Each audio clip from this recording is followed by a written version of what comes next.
सर्व पदाधिकारी बंधू आणि भगिनी, मध्यवर्ती कार्यालयात आपल्या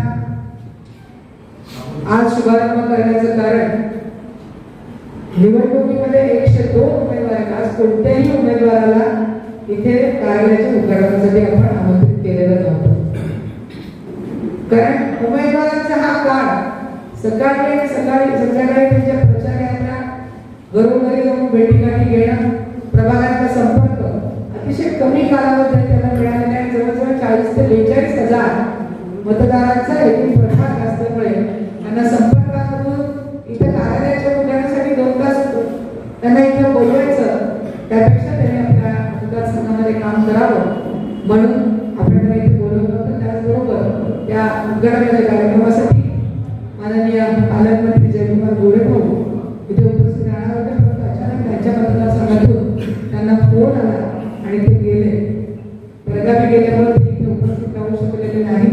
त्याचबरोबर शहराचे 3ही आमदार त्यांच्या मतदारसंघातल्या कार्यालयाची उद्घाटन प्रचार सभा त्यांच्यासाठी गर्द असल्यामुळे तेही या कार्यक्रमासाठी उपस्थित राहू शकलेले नाही. परंतु सर्व ज्येष्ठ मंडळी आपल्या या कार्यक्रमासाठी उपस्थित आहेत. हा कार्यालय हा भाग कार्यालयामध्ये ज्या अडचणी येतात, प्रचार सभांचं नियोजन असेल, प्रभागामध्ये निरनिराळ्या सभा असतील, मेळावे असतील, त्याचबरोबर आजचा प्रचाराचा ठिकाण कुठे आहे, मतदार याद्यांच्या संदर्भामध्ये मार्गदर्शन असेल, सर्वच यंत्रणा कार्यालयातून राबवली जाणार आहे. आणि मध्यवर्ती कार्यालयाचे कार्यालय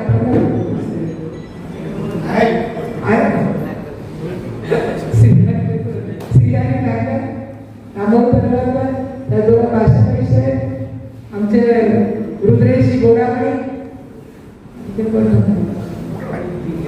बजरंगजी, त्याचबरोबर आणखी कोणी राहुल पाटील, संदीप युवा मोर्चाच्या आमचे सोशल मीडियाचे प्रमुख, आणि ज्यांना ज्यांना या कार्यक्रमामध्ये या कार्यालयामध्ये मदत करायची आहे किंवा कार्यालय कामकाजामध्ये सहभागी व्हायचे आहे असे सर्वजण, त्याचबरोबर उमेश कोळेकर हे कार्यालय व्यवस्थेमध्ये सहभागी होते.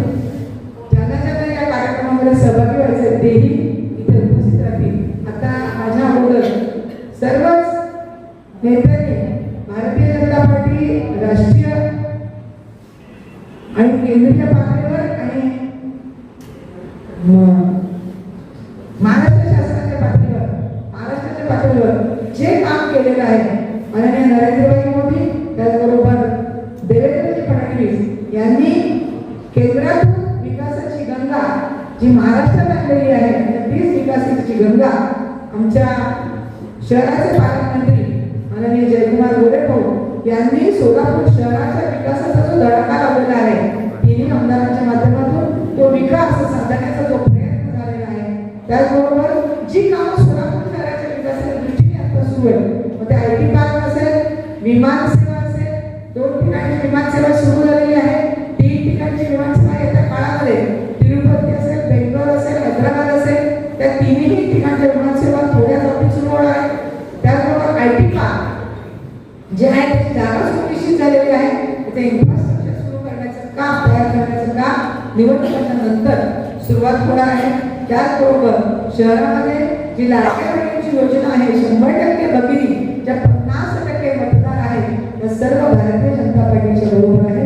लहान मुलांच्या पासून जन्मलेल्या बाळापासून ते वृद्धांपर्यंतच्या सर्व योजना माननीय नरेंद्रभाई मोदी, अमितभाई शहा यांच्या नेतृत्वाखालचं केंद्र सरकार, त्याचबरोबर देवेंद्र फडणवीस आणि त्यांचे सर्व सहकारी यांच्यासोबत असलेलं महाराष्ट्र शासनाचं सरकार आणि सोलापूरमध्ये आज मला आपल्या पत्रकार बंधूंना विशेष सांगायचे की सोलापूर शहरामध्ये फक्त सर्व उमेदवार 102 उमेदवार कमळाचं चिन्ह घेऊन उभे आहेत.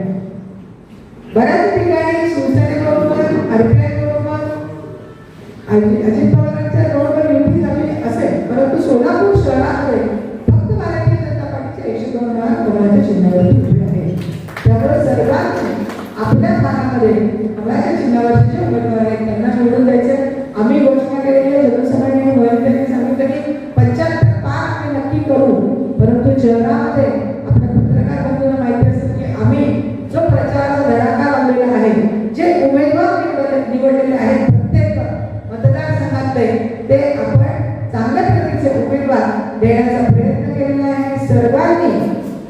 या उमेदवारांचं कमळाच्या चिन्हाच्या समोरचं बटन दाबून